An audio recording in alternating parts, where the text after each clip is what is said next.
I'm Cassandra Harper, 29, and last month I inherited $750,000 from my grandfather Thomas. The shock wasn't the money. It was sitting at my childhood dining table surrounded by unfamiliar men in suits my mother Eleanor introduced as family friends. Her smile never reached her eyes as she nodded to the notary who slid legal papers across the mahogany surface. "It's just a simple transfer, honey," she said sweetly. "The family needs this more than you do."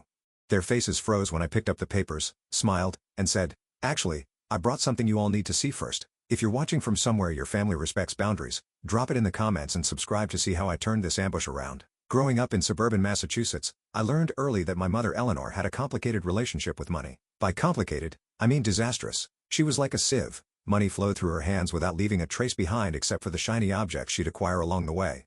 When I was 13, I witnessed something that would forever change how I viewed my family dynamics. I was supposed to be in bed, but I'd snuck downstairs for a glass of water when I heard my grandmother Margaret crying in the kitchen. Through the cracked door, I saw her hands trembling as she clutched a checkbook. "Eleanor, this is the 4th time this year," she said, her voice breaking. "Your father and I don't have endless resources.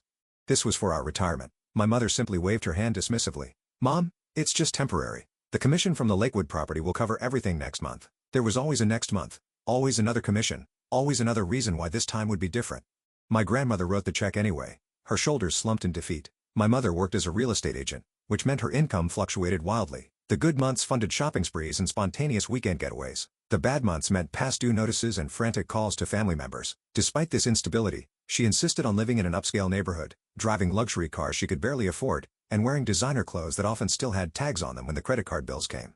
My grandfather Thomas was different. Every Saturday morning from the time I was 10, he'd pick me up for breakfast at the local diner. Over pancakes and orange juice, he'd teach me about saving, compound interest, and the importance of living within your means. "The best things in life aren't things at all, Cassie," he'd say, using his special nickname for me. "Financial peace gives you freedom to choose your path." He never openly criticized my mother in front of me, but his disappointment was evident in the tight lines around his mouth whenever her name came up. Instead, he focused on teaching me to be different. "You're a smart girl with a good head on your shoulders," he'd tell me. "You can break the cycle." By 16, I had my first job at the local grocery store. Grandfather helped me open a savings account, and I watched with pride as my balance slowly grew. When I graduated high school with honors and acceptance to a state university for graphic design, he was the one beaming in the audience, clapping until his hands were red. College was where the financial reality really hit. My mother had promised to help with tuition. "Don't worry about it, honey.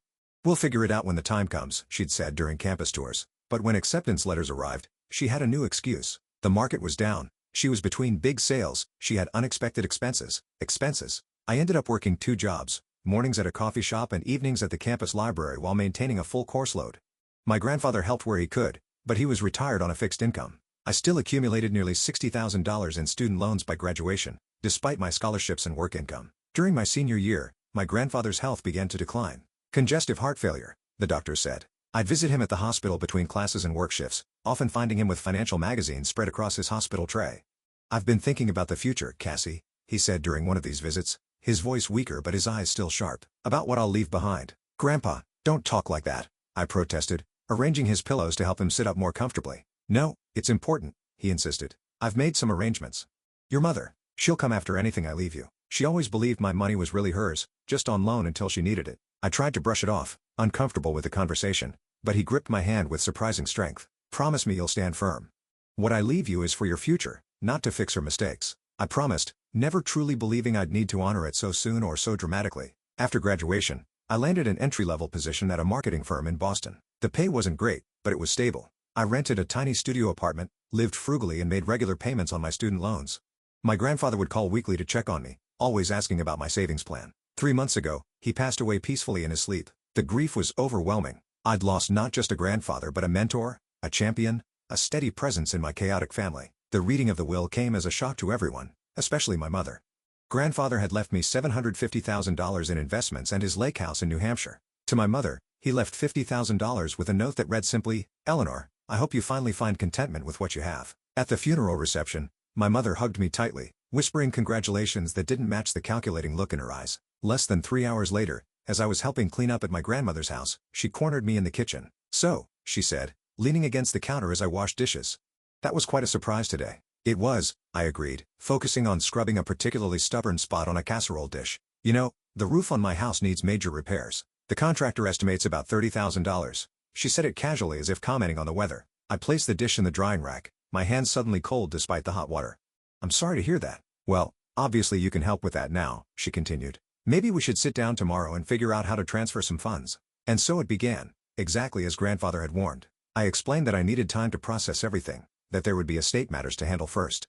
But in my heart, I knew exactly what I planned to do with my inheritance: pay off my student loans, invest in a small condo instead of renting, and perhaps finally start the freelance graphic design business I'd been dreaming about. My inheritance represented something I'd never had: financial security and the freedom to make choices without constant anxiety. And I had absolutely no intention of watching it disappear into my mother's black hole of spending. The first real confrontation came 3 weeks after the funeral. I'd been dodging my mother's increasingly frequent calls, but she finally caught me with a text that hit all my guilt buttons. Need to talk. Family emergency. Coffee at Maple Street Cafe at 2. Worried something had happened to my grandmother, I agreed to meet. When I arrived at the cafe, Eleanor was already seated at a corner table, immaculately dressed in a new designer outfit I'd never seen before. No signs of distress, no hints of emergency. "Cassie, honey," she air-kissed my cheek as I sat down. "I've ordered you a latte. They make them just how you like. What's the emergency?" I asked, cutting to the chase. She waved dismissively. "Oh, I just needed to make sure you'd come. You've been so busy lately." Anger flared, but I tamped it down. "Mom, I told you I'd call when I had things figured out with the estate. That's actually why I wanted to talk." She leaned forward, lowering her voice conspiratorially. "I've been thinking about what your grandfather would have wanted. He made that pretty clear in his will," I pointed out. Her smile tightened. "Documents are so impersonal, sweetie. He and I had many conversations about family taking care of family." I doubted that very much, but I stayed silent. "The thing is," she continued, stirring her untouched cappuccino, "I've got some serious financial challenges right now. The house needs work, not just the roof, but the foundation too. And property taxes are due next month." I'd spent the previous evening on social media, where my mother had posted photos of her brand new Lexus with the caption, "Treating myself. Life's too short to drive boring cars." The timestamp showed she'd purchased it just days after the wall reading. "What happened to your commission from the Westfield property?" I asked. "You said it was your biggest sale of the year." She blinked rapidly. "Well, there were expenses, and I needed reliable transportation for showing houses." "A $65,000 car was necessary for that?" Her expression hardened. "I work in luxury real estate, Cassandra. Image matters." "Mom, I saw your vacation posts too. Booking a Mediterranean cruise doesn't scream financial emergency." "That's different," she snapped. "It's a business investment. Networking with high-end clients." I took a deep breath. "I'm not giving you the money." "Excuse me." Her voice rose enough that nearby patrons glanced over. "The inheritance is already allocated. I'm paying off my student loans, investing in a small property, and saving the rest." "After all I've done for you?" Her eyes widened in disbelief. "I raised you alone after your father left." "Dad sends child support until I was 18, I corrected quietly. "And you used it for your own expenses most of the time." "How dare you?" She slammed her hand on the table, making the cups rattle. "I sacrificed everything for you. I worked 60-hour weeks to keep a roof over our heads. A roof we almost lost 3 times because you couldn't make the mortgage payments," I said, memories of foreclosure notices and midnight arguments flooding back. "So this is how you repay me? By becoming a selfish, entitled little princess." Her voice had reached a pitch that guaranteed everyone in the cafe was listening now. "That money should have been mine. I'm his daughter. And he chose to leave it to me," I said firmly. "I'm honoring his wishes." She stood abruptly, grabbing her designer purse. "Your grandfather would be ashamed of you. Family takes care of family, Cassandra."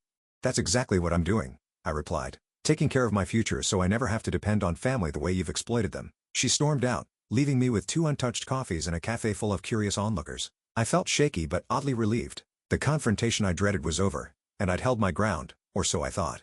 The next day, the calls began. First from Uncle Frank, my mother's older brother. "Cassie, you need to reconsider this," he said, his normally jovial voice stern. "Your mother is really struggling. It's not right for you to have all that money while she's in need."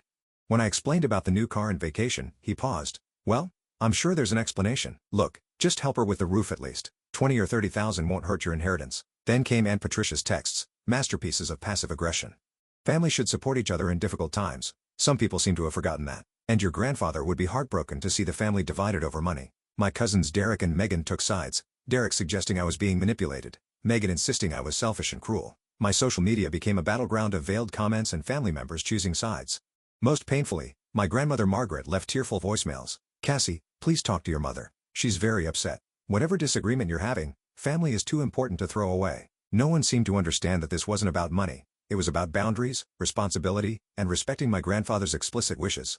Alone in my apartment that weekend, I began to doubt myself. Was I being unreasonable? Should I help with just the roof repairs? Would a one-time gift appease my mother without enabling her worst habits? I called my best friend Natalie, the only person who had seen my family dynamics up close throughout our friendship. "Are you kidding me?" she exclaimed when I explained my doubts. "Cass, your mom is manipulating you again. Remember senior year when she borrowed your college fund for that emergency investment opportunity? You never saw a penny of that money. But the whole family is against me, I said, pacing my small living room. Because she's controlling the narrative, Natalie pointed out. They only hear her version. And trust me, in her version, she's the victim and you're the villain. I thought about my grandfather's final advice to stand firm. He'd seen this coming, had tried to prepare me for exactly this scenario. Just as I was finding my resolve again, a delivery arrived at my workplace, an elaborate flower arrangement with a card. Darling, I'm sorry about our misunderstanding. I only want what's best for you. Let's talk family dinner this Saturday at the house. Love, Mom. Her voicemail that evening was conciliatory, almost humble. Cassie, honey, I realize I came on too strong. I was emotional after losing Dad, and I handled things poorly. Can we start fresh? Just a quiet family dinner. Your grandmother will be there too. She misses you. Against my better judgment and Natalie's explicit warning that it felt like a trap, I agreed to attend. I even baked grandfather's special apple crumble to bring as a peace offering. Before heading to my childhood home that Saturday, I made a quick call to Jordan Allen, the attorney who was helping me navigate the estate process. Just be careful, Jordan advised. Don't sign anything, no matter how small or insignificant it seems. And if you feel uncomfortable at any point, you have every right to leave. I promised to be cautious, then grabbed the apple crumble and drove to what I hoped would be a reconciliation but suspected might be another battlefield. As I pulled into the driveway of my childhood home, alarm bells immediately started ringing in my head. There were 5 unfamiliar cars parked along the street, in addition to my mother's new Lexus, Uncle Frank's Cadillac, and Aunt Patricia's SUV. This was clearly not going to be the intimate family dinner my mother had described. I sat in my car for a moment, considering whether to drive away before anyone noticed my arrival, but that would only delay whatever confrontation was brewing. Better to face it now on my terms than be caught off guard later. I grabbed the apple crumble and approached the front door. Before I could knock, it swung open to reveal my mother, dressed formally in a black cocktail dress that seemed excessive for a family dinner. Cassie, you're finally here, she exclaimed, embracing me with unusual enthusiasm. Her perfume was overwhelming, and her smile seemed plastered on. Everyone's waiting in the dining room. The house smelled of pot roast, my favorite childhood meal, a detail that seemed calculated to lower my defenses. As I stepped into the dining room, my suspicions were confirmed. The large oak table was set with the good china we only used for holidays, and seated around it were not just family, but strangers in business attire. My grandmother Margaret sat at one end, looking uncomfortable. Uncle Frank and Aunt Patricia flanked an empty chair obviously meant for me. 3 men in suits I'd never seen before occupied the other side of the table. Cassandra, honey, my mother said with theatrical warmth, you know the family, of course, and these are our friends, Michael Bennett, Keith Williams, and Raymond Peterson. The men nodded in sequence as they were introduced. Michael, a silver-haired man with sharp eyes, stood to shake my hand. Miss Harper, pleasure to meet you. I've heard so much about you. Funny, I've heard nothing about you, I replied, setting down the apple crumble. An awkward pause followed before my mother laughed too brightly. Cassie always had a unique sense of humor. Let's all sit down, shall we? Dinner is ready. As plates of food were passed around, the conversation remained superficially pleasant. Questions about my job, comments on the weather, compliments on how lovely I looked. It was all so forced, so artificial, that I barely touched my pot roast despite it being perfectly prepared. After dinner, as my mother brought coffee to the table, Uncle Frank cleared his throat and launched into what was clearly a rehearsed speech. Cassie, we're all here tonight because we care about you and the future of this family, he began, folding his hands on the table. Recent events have put us in a difficult position, and we feel it's time for a frank discussion about responsibilities and expectations. My mother picked up seamlessly where he left off. Darling, while Dad had every right to allocate his assets as he saw fit, we're concerned about your inexperience in handling such a significant sum. I'm 29 years old with a college degree and a career, I pointed out. I'm hardly a child. Of course not, interjected Michael Bennett smoothly. But estate management requires specialized knowledge. I've been the family's financial advisor for years, and I've seen how even sophisticated investors can make costly mistakes. That was the first lie. My grandfather had managed his own investments meticulously and had never mentioned a financial advisor named Michael Bennett. Raymond Peterson, the youngest of the 3 men, opened a leather portfolio. We've prepared some documents that would protect both you and the family's interests. What kind of documents? I asked, my voice steady despite my racing heart. Just a simple transfer of assets into a family trust, my mother explained casually. You'd still benefit from the inheritance, but experienced hands would manage it appropriately. Keith Williams, who I now realized was a notary based on the stamp visible in his briefcase, nodded encouragingly. It's quite standard in situations like this. And who would control this trust? I asked, already knowing the answer. Well, I would be the primary trustee, my mother said, with Frank as the secondary. It's the most sensible arrangement. Aunt Patricia reached across the table to squeeze my hand. Cassie, we're family. All we want is what's best for everyone. Your grandfather wouldn't want his legacy to tear us apart. Uncle Frank nodded solemnly. The stress of managing all this is clearly affecting you. You look exhausted, kid. Let us help carry this burden. One by one, they took turns applying pressure, subtle guilt trips, appeals to family loyalty, reminders of all my mother had supposedly sacrificed for me. My grandmother mostly stayed quiet, occasionally dabbing at her eyes with a handkerchief when someone mentioned my grandfather. Finally, Raymond slid a thick document across the table. If you'll just review and sign these papers, we can put this unfortunate tension behind us and move forward as a family. I glanced at the first page, immediately spotting phrases like revocable transfer of assets and trustees' sole discretion regarding distributions. Further down, more alarming language caught my eye. Grinter acknowledges potential lack of financial capacity and recognizes the need for supervision in financial matters. They weren't just trying to take control of my inheritance, they were attempting to establish that I was mentally unfit to manage my own affairs. My hands began to shake, not from fear but from anger. My pulse pounded in my ears, and I felt a cold sweat break out across my forehead. The room seemed to close in around me as I realized the full extent of their manipulation. "I need to use the restroom," I managed to say, standing abruptly. "I'd like a few minutes to process everything." My mother nodded magnanimously. "Of course, darling. Take all the time you need." As I locked the bathroom door behind me, I leaned against the sink and took several deep breaths. My grandfather's voice seemed to echo in my head. "They'll come after anything I leave you. Stand firm." I pulled out my phone and texted Jordan a quick summary of the situation. Her response was immediate and unequivocal. "Do not sign anything.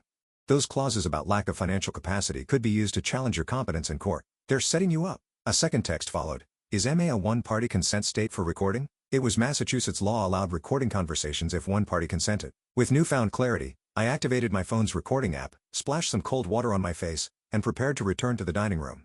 This wasn't just about money anymore. It was about standing up to years of manipulation and establishing once, and for all that I wouldn't be controlled. I returned to the table with a deliberate calmness, taking my seat and reaching for my water glass. "I'd like some time to review these documents thoroughly before signing," I said, my voice steadier than I expected. "Of course," Michael Bennett replied, though his smile tightened. "Though everything is standard, we could walk you through any questions now." I took a sip of water and pretended to skim the documents again, buying time. "I notice there's language here about my lack of financial capacity. Could you explain what that means exactly?" A flicker of discomfort passed between my mother and the attorney. "Just legal terminology," Bennett said dismissively. "Nothing to be concerned about. And this section about the trustee having sole discretion over distributions, that would mean my mother decides if and when I receive any money from my own inheritance, correct?" Uncle Frank leaned forward. "Cassie, you're getting caught up in legal jargon. The bottom line is this protects the family legacy." "You mean it gives my mother control of my grandfather's money?" I corrected. "The money he specifically left to me, not to her." My mother's artificial smile was fading. "Cassandra, you're being difficult. We're trying to help you." I set the document down and looked around the table, making eye contact with each family member. They all expected me to capitulate, to be the compliant daughter I'd always been. The tension was palpable as I reached for my purse. The moment they thought I was retrieving a pen, my mother's face broke into a triumphant smile. Instead, I pulled out my phone and placed it on the table. "Actually," I said with a calm I didn't entirely feel, "I'd like to conference in someone to help me understand these documents better." The atmosphere in the dining room shifted instantly. My mother's triumphant smile faltered and Michael Bennett straightened his tie nervously. "That's not necessary," my mother said quickly. "We have all the expertise we need right here." I ignored her, dialing Jordan's number and putting it on speaker. "Jordan, I've got you on speakerphone. I'm here with my family and some gentlemen who've presented legal documents for me to sign." Jordan's clear, professional voice filled the room. "Good evening, everyone. This is Jordan Allen, Ms. Harper's attorney. I understand you're proposing a transfer of assets into a family trust." The silence that followed was deafening. Uncle Frank's face flushed red, while Aunt Patricia suddenly became very interested in her coffee cup. The three men in suits exchanged alarmed glances. "You brought a lawyer into this?" my mother hissed, her facade of maternal concern evaporating. "This is a family matter. A family matter involving legal documents declaring me financially incompetent," I replied evenly. "That makes it a legal matter too," Jordan continued, her voice calm but authoritative. "I've reviewed the text Ms. Harper sent me. Any document suggesting lack of financial capacity without proper evaluation by independent medical and financial professionals could potentially constitute fraud. I strongly advise against signing anything tonight." Michael Bennett recovered first, switching to damage control. "We certainly didn't intend to suggest any impropriety. Perhaps we should reschedule when everyone has proper representation. Or," I said, reaching into my purse again, "we could discuss why these documents were prepared in the first place." This time, I pulled out a folder, one I'd assembled over the past few weeks as a contingency plan, hoping I'd never need to use it. Inside was documented evidence of my mother's financial mismanagement spanning 2 decades. "I think it's time for some transparency," I said, opening the folder. "Since we're all concerned about financial capacity, let's talk about who really shouldn't be managing money." My mother's face strained of color. "What is that?" "This," I said, laying out the first document, "is a copy of your bankruptcy filing from 5 years ago. The one you told the family was just a small financial restructuring." Uncle Frank leaned forward, squinting at the paper. "Bankruptcy? Eleanor, you said it was just a refinancing issue." I continued, methodically laying out more papers. "These are records of loans from Grandma and Grandpa totaling over $170,000 in the past decade alone. Loans that were never repaid." My grandmother's hand trembled as she reached for her water glass. "And this," I said, placing another document on the table, "is a record of grandmother's antique jewelry collection that mysteriously disappeared item by item whenever you needed quick cash. Items that you claimed were being cleaned or repaired, but were actually sold." Aunt Patricia gasped. "Mother's pearl necklace? The one that was supposed to go to Megan someday. Sold to a pawn shop in 2018, I confirmed, along with the emerald earrings and the diamond brooch from great-grandmother." My mother stood up, her chair scraping loudly against the floor. "That's enough. This is absurd. How dare you ambush me like this?" "Ambush?" I echoed, gesturing around the room. "You mean like inviting me to a family dinner that turned out to be a legal trap with 3 strangers trying to take control of my inheritance?" Jordan's voice came through the speaker again. "I should mention that I've advised Ms. Harper to document this entire conversation, which is legal in Massachusetts as a one-party consent state." The attorney and notary exchanged alarmed glances. The financial advisor began gathering his papers. "You've been recording us?" My mother shrieked. "Your own family? The same family that tried to declare me financially incompetent?" I countered.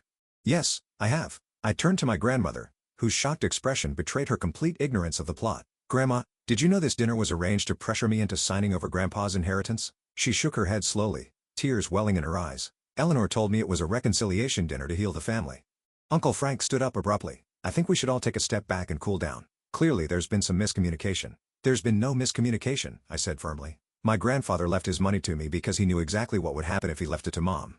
The same thing that's happened to every dollar that's ever passed through her hands, it would disappear into luxury cars, designer clothes, and vacations she can't afford." "You ungrateful little," my mother began, but Aunt Patricia cut her off. "Eleanor, is it true about Mom's jewelry?" she demanded. "Did you really sell the family heirlooms?"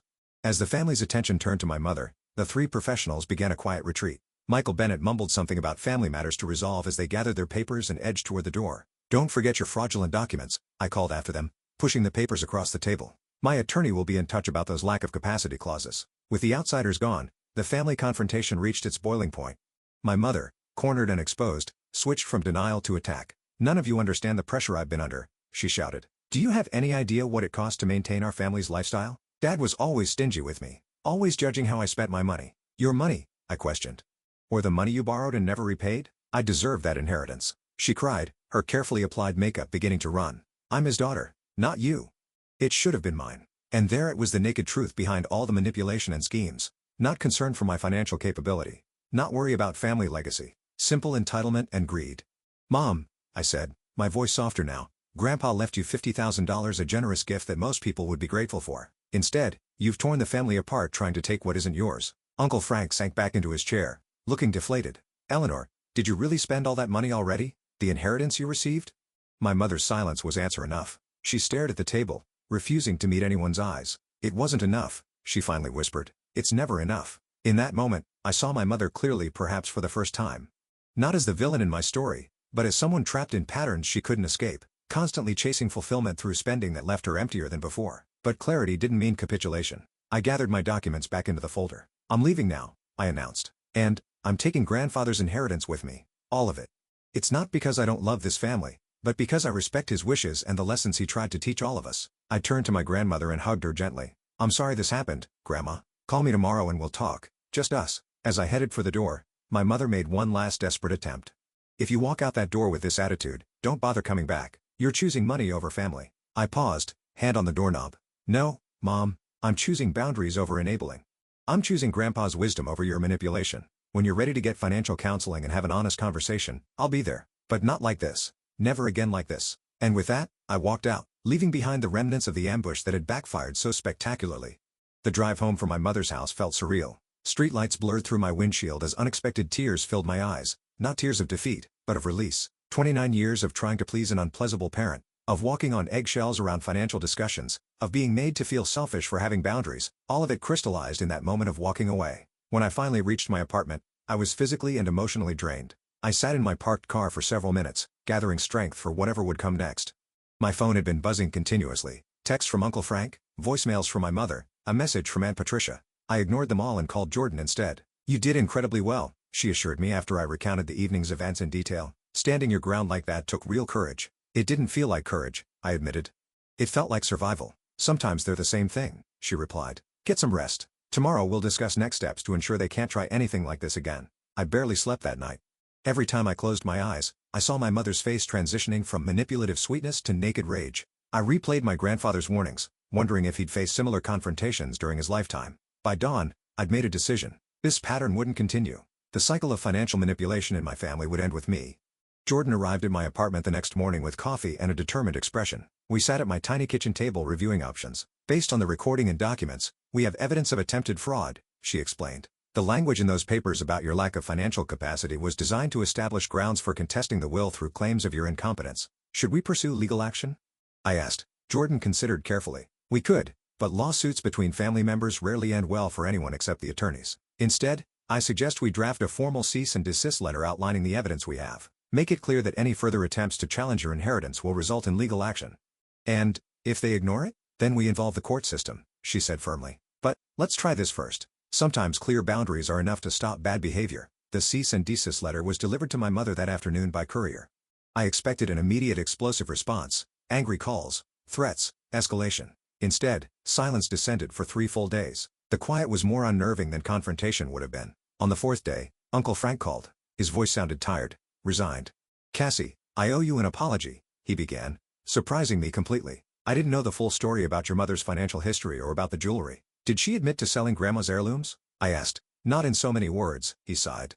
But your grandmother found pawn receipts in Eleanor's desk while looking for an address book. It's been difficult around here. I'm sorry for that, I said, genuinely meaning it. But I'm not sorry for protecting myself. I understand that now, he replied. Your grandfather was right about you. You're stronger than all of us when it comes to standing your ground. After we hung up, I received an email from Raymond Peterson, the financial advisor who'd been part of the ambush. The message was brief, but revealing. He was terminating his professional relationship with my mother due to ethical concerns and potential liability issues.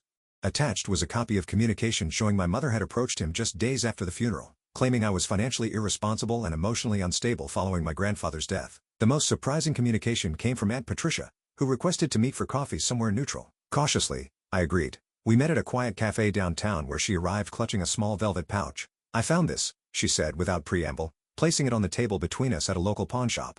The owner remembered Eleanor selling it. Inside was my grandmother's diamond brooch, the Victorian piece passed down through 5 generations of women in our family. How did you? I began. I paid to redeem it, she said simply. It wasn't cheap, but it belongs with the family. With Grandma, not in some showcase waiting to be sold to strangers. Her eyes met mine directly. I didn't know Cassie about any of it. The bankruptcy, the loans, the jewelry. Eleanor always presented herself as the successful one, the one who had it all together. I believed her. We all did. I acknowledged. That's how manipulation works. Patricia nodded slowly. Your grandfather knew. He tried to tell us in his own way, but we thought he was just being stingy or controlling. Now I understand he was trying to protect the family assets from being absorbed. What happens now?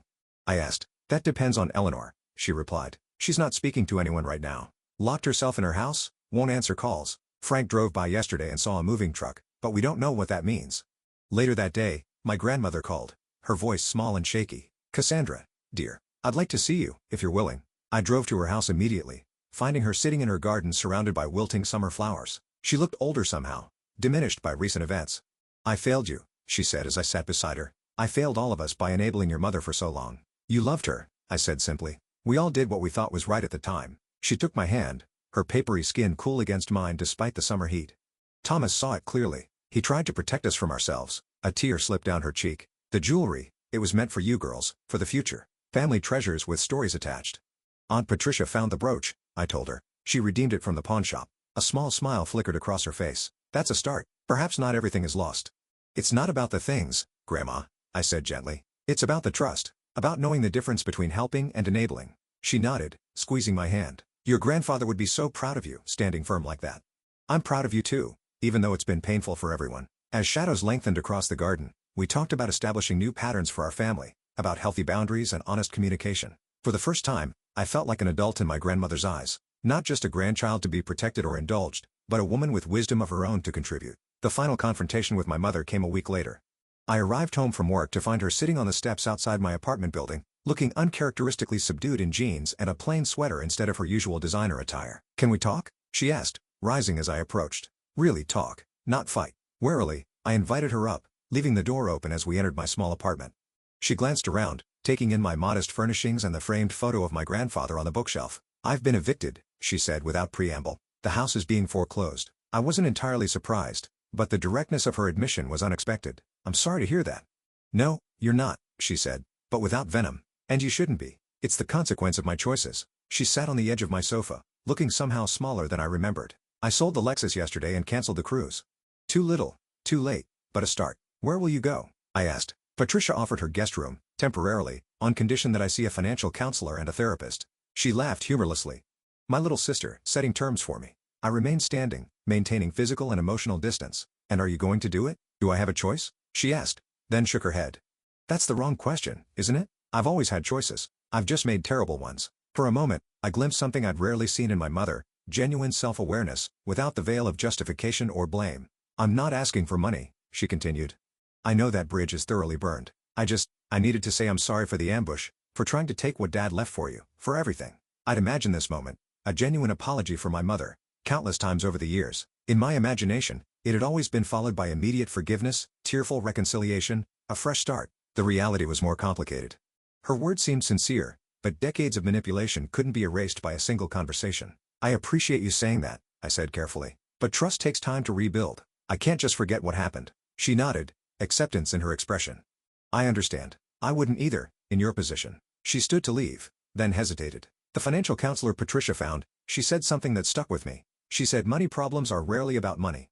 They're about trying to fill emotional needs with material things. That makes sense, I acknowledged. I've been trying to fill a hole inside me for so long, I forgot what I was even missing in the first place. She glanced at the photo of my grandfather. He tried to tell me that. I just couldn't hear it. As she headed for the door, I found myself saying, Mom, the counseling. I think it's a good step. She paused, hand on the doorknob. Me too. Maybe someday we can have coffee again. Just coffee, no agenda. Maybe, I agreed, one step at a time. After she left, I sat in my quiet apartment, processing what had just occurred. It wasn't the Hollywood ending where all was forgiven and forgotten. It was messy, tentative, and uncertain. But it was honest, perhaps for the first time in our relationship. I called Jordan later that evening to update her on this unexpected development. People can change, she said thoughtfully. But it usually takes a significant catalyst, like hitting rock bottom. Do you think I should trust this new version of her? I asked. Trust is earned incrementally, Jordan replied. If she's serious about changing, she'll understand that you need to see consistent evidence over time. Your boundaries aren't punishment. They're protection while you both figure out what a healthier relationship might look like. That night, I looked at my grandfather's photo before going to bed. You were right, I told him softly. About everything. I stood firm, just like you asked. I just wish it hadn't hurt so many people along the way. In the silence of my apartment, I could almost hear his gentle reply. The truth often hurts at first, Cassie, but it's the only foundation worth building on. The week after my mother's unexpected visit was strangely quiet. No dramatic phone calls, no flying monkeys sent to pressure me, no emotional manipulation tactics. The silence felt both refreshing and unsettling, like the peculiar stillness before a storm. That Friday, I received a text from Uncle Frank. Eleanor moved in with Patricia yesterday. Clean break from the house. Movers took care of everything. She's actually following through with counseling. Thought you should know. I wasn't sure how to feel about this development. Part of me was skeptical. I'd seen my mother make grand gestures of change before, only to revert to old patterns once the crisis passed. Another part wondered if rock bottom might finally have been enough to catalyze real transformation. My cautious neutrality was shattered that weekend when distant relatives and family friends began contacting me. My mother, it seemed, had launched a social media campaign painting herself as the victim of her ungrateful daughter who had stolen her rightful inheritance and left her homeless. Is it true you're making your mother live in a shelter while you sit on a fortune? Demanded my second cousin Darlene, who I hadn't spoken to in at least 5 years. Your grandfather would be ashamed, wrote my mother's friend Gail. Family takes care of family. The messages came in waves, each one more outraged than the last, all based on my mother's carefully crafted narrative that omitted the attempted legal manipulation, the bankruptcy, the sold heirlooms, and her own inheritance that had disappeared within weeks. I drafted and deleted a dozen responses before deciding that engaging would only fuel the drama. Instead, I temporarily deactivated my social media accounts and focused on moving forward with my own plans. Jordan helped me navigate the estate process, ensuring all legal requirements were properly fulfilled. With her guidance, I paid off my student loans in full $62 for 79.83, a number that had haunted my financial statements for years. The day I received confirmation that the balance was zero, I sat on my couch and cried from sheer relief. With that burden lifted, I began looking for a modest condo in a neighborhood just outside downtown Boston. Nothing extravagant, but something that would be mine, that couldn't be taken away by a landlord's whim or market fluctuations. I also invested in quality equipment for my long-dreamed-of freelance graphic design business, a professional-grade computer, software, and a dedicated workspace in my apartment. The majority of the inheritance went into diversified investments, following a conservative plan Jordan had helped me develop. This is what your grandfather would have wanted, she assured me. Growth with protection, thinking decades ahead. 3 weeks after the confrontation, an unexpected knock at my door revealed my grandmother Margaret standing in the hallway, clutching her purse nervously. I hope I'm not intruding, she said hesitantly. I should have called first. I welcomed her in, quickly clearing books from my small sofa to make space for her to sit. "Can I get you some tea, Grandma?" "That would be lovely, dear." As I prepared the tea, she looked around my apartment with interest. "It's small, but you've made it very homey." "Very you." "It's temporary," I explained, bringing 2 steaming mugs to the coffee table. "I'm looking at condos, actually. Something I can own instead of rent." She nodded approvingly. "Your grandfather would think that's sensible." We sipped our tea in companionable silence for a moment before she set her mug down decisively. "I've come about Eleanor," she said, "and to return something that belongs to you." From her purse, she withdrew a small wooden box I recognized immediately. Grandfather's collection of vintage fountain pens. He'd shown them to me many times, explaining the history and craftsmanship of each one. "He wanted you to have these," she said, placing the box in my hands. "He told me before he passed, but they weren't mentioned specifically in the will. With everything that happened, I forgot until I was cleaning yesterday." I opened the box reverently, running my fingers over the smooth barrels of pens that had written countless letters, signed important documents, and been cared for by my grandfather's steady hands. "Thank you," I whispered, emotion tightening my throat. "Now, about your mother," Grandma continued, her voice gaining strength. "She's staying with Patricia, as you may know. I've been visiting regularly and I think this time might be different." I closed the pen box carefully. "Different how?" "She's attending the financial counseling sessions. Actually participating, not just going through the motions. The counselor has her on a strict budget for the first time in her life." A small smile touched my grandmother's lips. She had quite a shock when she realized how much she was spending on coffee shops alone each month. "That's encouraging," I said cautiously. "I'm not suggesting you rush to reconcile," my grandmother clarified. "Trust takes time to rebuild, especially after what she tried to do. I just thought you should know there might be reason for cautious hope." Before leaving, she hugged me tightly. "I'm proud of you, Cassandra. Standing up for yourself was brave. Many people never learn to do that, especially with family." Her visit left me contemplative. While I wasn't ready to re-establish contact with my mother, knowing she was taking concrete steps toward change felt like a weightlifting that I hadn't realized I was carrying. The following weekend, I visited the lake house for the first time since inheriting it. The small cabin sat on 3 acres of waterfront property in New Hampshire, about 2 hours from Boston. As I unlocked the door, memories flooded back: summer weekends fishing with grandfather, autumn bonfires, winter afternoons reading by the stone fireplace while snow fell outside. The cabin was dusty but otherwise well maintained. I spent the day opening windows, wiping down surfaces and reconnecting with the place that had always felt more like home than any other. Sitting on the dock as sunset painted the lake in golds and purples, I felt my grandfather's presence strongly. "I'm doing it, Grandpa," I said aloud to the quiet water. "Standing firm, just like you taught me." Upon returning to Boston, I scheduled my first therapy session, something I'd been considering for years, but had always found reasons to postpone. Dr. Amelia Taylor specialized in family dynamics and financial trauma, a combination that seemed tailor-made for my situation. "Many people don't realize that money issues are rarely just about money," she explained during our first session, echoing the insight my mother had shared. "They're about security, control, self-worth, and often patterns that stretch back generations." Over the next few weeks, Dr. Taylor helped me recognize how my family's dysfunctional approach to finances had shaped my own relationship with money, my excessive frugality, anxiety about spending on myself, and tendency to equate financial support with love. "Your grandfather tried to break the pattern," she observed. "He saw what was happening and tried to give you both financial resources and the wisdom to use them well. That's a powerful legacy." Meanwhile, the practicalities of my new financial reality continued to unfold. I closed on a modest 2-bedroom condo in a diverse neighborhood with good public transportation access. Nothing ostentatious, but with enough space for a proper home office to support my freelance work. My first independent design client came through a referral from a colleague at my day job, then another. By month 3 after the inheritance, I had enough freelance work to consider reducing my full-time position to part-time. Throughout this transition period, I maintained cautious distance from my mother. Uncle Frank and Aunt Patricia provided occasional updates, Eleanor selling most of her designer clothes on consignment sites, attending both financial and emotional counseling sessions, taking a job as an office manager for a small real estate firm rather than continuing as an agent with unpredictable commission income. For months after the confrontation, I received a handwritten letter from my mother. Not an email or text that could be dashed off impulsively, but a carefully composed letter on simple stationery. "I'm not writing to ask for anything," it began. "Just to say that I'm beginning to understand how my behavior affected you. Not just recently but throughout your life. The counseling is difficult, facing decades of poor choices isn't easy, but it's necessary. I'm learning that my compulsive spending was trying to fill an emptiness that no amount of things could satisfy. I don't expect forgiveness, but I wanted you to know I'm doing the work to change, whether or not we ever rebuild our relationship." It wasn't a perfect letter. Hints of her old self-centered perspective still showed through in places, but it felt more genuine than any communication I'd received from her in years. I shared it with Dr. Taylor in our next session. "What do you want to do with this?"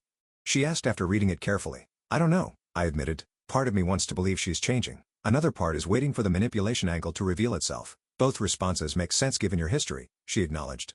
"There's no rush to decide. You can take time to observe her actions, which will tell you more than her words ever could." In the end, I sent a brief but cordial response, acknowledging her efforts without making promises about our future relationship. It was a small step, but an honest one. As autumn turned to winter, I found myself creating new traditions and connections. I invited Natalie and a few close friends to the lake house for Thanksgiving weekend. I joined a financial literacy group that met monthly to discuss responsible investing and charitable giving. I volunteered to teach a basic design workshop at a community center serving low-income teens. Slowly, I was building a life that honored my grandfather's legacy while creating my own path forward. A life defined by thoughtful choices rather than reactions to family chaos. 6 months after the inheritance that had changed everything, I realized something profound while walking along the Boston waterfront one crisp December morning. I was no longer consumed by anger or resentment toward my mother. The emotions hadn't disappeared, but they lost their power to dictate my thoughts and decisions. Whatever happened with Eleanor in the future, whether she maintained her new path or reverted to old patterns, I had broken free of the destructive cycle that had defined our family for generations. The inheritance hadn't just given me financial security, it had catalyzed a different kind of freedom altogether. That evening, I called my grandmother to invite her to the lake house for the weekend. "I'm restoring Grandpa's old fishing boat," I told her. "I thought you might like to see it." "He would love that you're taking care of it," she said, her voice warm with approval. "And so do I." As I hung up, I glanced at my grandfather's photo on the bookshelf. "The money was just money, Grandpa," I said softly.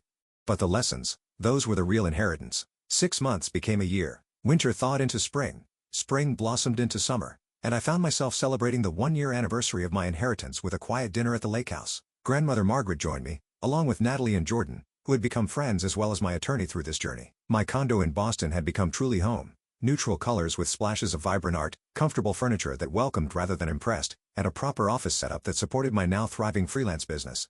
I transitioned to part-time at my marketing job 3 months prior, giving me the flexibility to pursue more meaningful design projects. "A toast," Natalie proposed, raising her glass as we sat on the deck overlooking the sunset-painted lake. "To Cassandra, who took an inheritance and built a legacy." "To Standing Firm," Jordan added with a knowing smile. "To Thomas," my grandmother said softly, who saw clearer than any of us. I touched my glass to theirs, throat tight with emotion. "To choices that break cycles." Later, after Natalie and Jordan had driven back to the city, I sat with my grandmother by the fire pit, sharing comfortable silence as stars appeared overhead.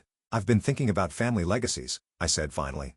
"Not just money, but the patterns we pass down." She nodded, her face gentle in the firelight. "Some worth keeping, others worth leaving behind." "I've decided to establish a scholarship," I told her. "The Thomas Harper Financial Literacy Scholarship for first-generation college students.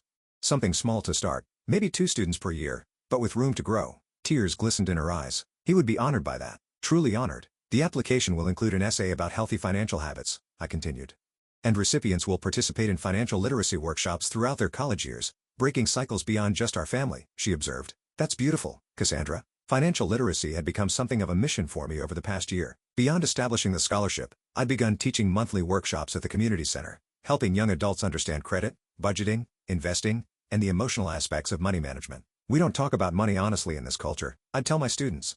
"We're taught it's impolite to discuss, which leaves people isolated with financial problems and prevents us from learning from each other's experiences." The workshops had become increasingly popular, with participants ranging from teenagers to retirees looking to better understand their finances. Teaching others reinforced my own learning and helped transform painful family experiences into valuable lessons for others. My relationship with my mother had evolved into something I'd never anticipated. Not close, but not estranged either. After 8 months of consistent counseling and demonstrated financial responsibility, Eleanor had moved into her own small apartment. She'd remained at the office manager job, embracing the stability of regular paychecks over the boom and bust cycle of real estate commissions. We met occasionally for coffee, our conversations tentative but increasingly authentic. She never asked for money again, and I began to appreciate the effort this restraint required from someone who had spent decades viewing family as financial resources to be tapped. During one such meeting, she surprised me by pulling out a small notebook. "My financial counselor has me track every expenditure," she explained, showing me the neat columns of figures. It was embarrassing at first, seeing it all written down, but now it's actually empowering. I know exactly where my money goes. "That's really great, Mom," I said, genuinely impressed by her commitment. "I'm saving for a trip," she added with uncharacteristic shyness. "Not a luxury cruise or anything extravagant.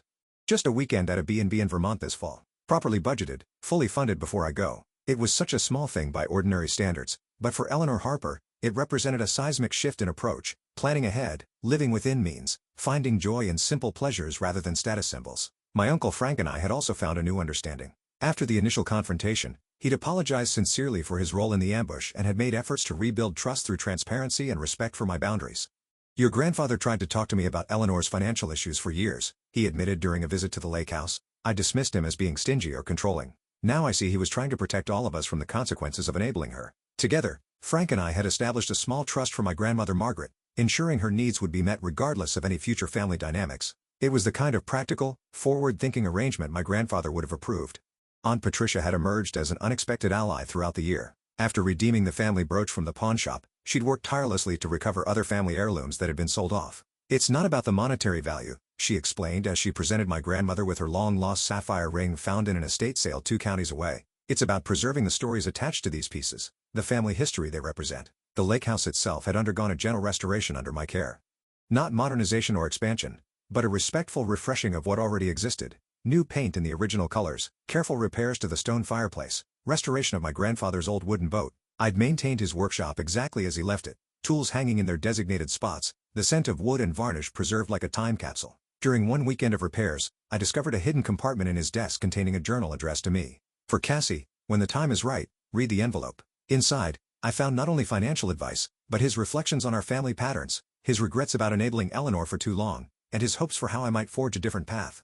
"Money itself is neutral," he'd written in his precise handwriting. "It's neither good nor evil. It simply amplifies what's already there. Generosity becomes more generous. Addiction becomes more destructive. Wisdom becomes more impactful. I'm leaving you this inheritance not because you need money to be complete, but because I trust you to use it as a tool for building a meaningful life rather than as a substitute for one." Those words had become something of a personal manifesto, guiding my decisions about spending, saving, investing, and giving. I'd had them framed, hanging unobtrusively in my home office, as a daily reminder. The inheritance had allowed me to establish the financial security my grandfather had always wanted for me, but the greater gift had been the catalyst for healing, both personal and familial. I'd learned that sometimes standing firm was an act of love, not just for myself, but for others caught in destructive patterns. Through therapy, I'd begun to understand that my mother's compulsive spending wasn't simply selfishness, but a misguided attempt to fill emotional voids with material possessions. This didn't excuse her manipulation or entitlement, but it helped me view her with compassion rather than resentment. Dr. Taylor had helped me recognize that while forgiveness was valuable, it didn't necessarily mean forgetting or removing healthy boundaries.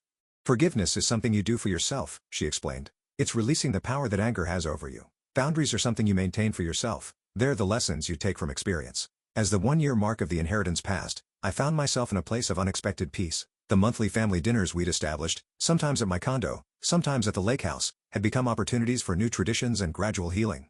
During one such dinner, my mother had arrived with a small gift box. "It's not your birthday," she said awkwardly, "but I saw this and thought of you." Inside was a simple silver bookmark engraved with the words, "The best inheritance a parent can give their children is a few minutes of their time each day." "It reminded me of what Dad tried to give you," she said quietly. "What I should have given you more of." It wasn't a dramatic Hollywood reconciliation moment. We didn't fall into each other's arms sobbing or declare all past hurts healed. But it was honest, and in that honesty lay the possibility of a healthier relationship moving forward. The greatest lesson of the past year had been learning to distinguish between family as a concept and family as individuals. I discovered that honoring family didn't mean enabling destructive patterns or sacrificing my own well-being on the altar of familial obligation. Rather, it meant holding space for growth while maintaining healthy boundaries. My grandfather's inheritance had given me financial security, yes, but the true gift had been the permission to break cycles, to establish boundaries, to define family on my own terms. The money itself was finite. These lessons would serve me, and perhaps future generations, indefinitely. As I sat on the dock that evening after my guests had gone, watching moonlight shimmer across the lake's surface, I felt a profound sense of gratitude, not just for the inheritance that had changed my material circumstances, but for the greater inheritance of wisdom, courage, and self-respect that my grandfather had cultivated in me over years of Saturday morning pan and fishing lessons. "I kept my promise, Grandpa," I whispered to the night air. I stood firm, and in standing firm, I found something I never expected. Freedom not just from financial stress, but from the weight of dysfunctional patterns that have shaped our family for generations. The water lapped gently against the shore, a soothing rhythm like applause from beyond. Whatever challenges the future held, I would face them not from a place of reaction or fear, but from a foundation of thoughtful choice and hard-won wisdom. That, I realized, was the inheritance that mattered most. Have you ever had to stand firm against family pressure to protect your own future? Do you think it's possible for people to truly change deep-seated patterns like my mother began to? I'd love to hear your thoughts in the comments below. If this story resonated with you, please hit like and subscribe for more stories about family dynamics, personal growth, and finding your own path. Thank you for listening to my journey, and remember that sometimes the most loving thing you can do for yourself and others is to establish clear boundaries. Take care of yourselves, and I'll see you in the next video.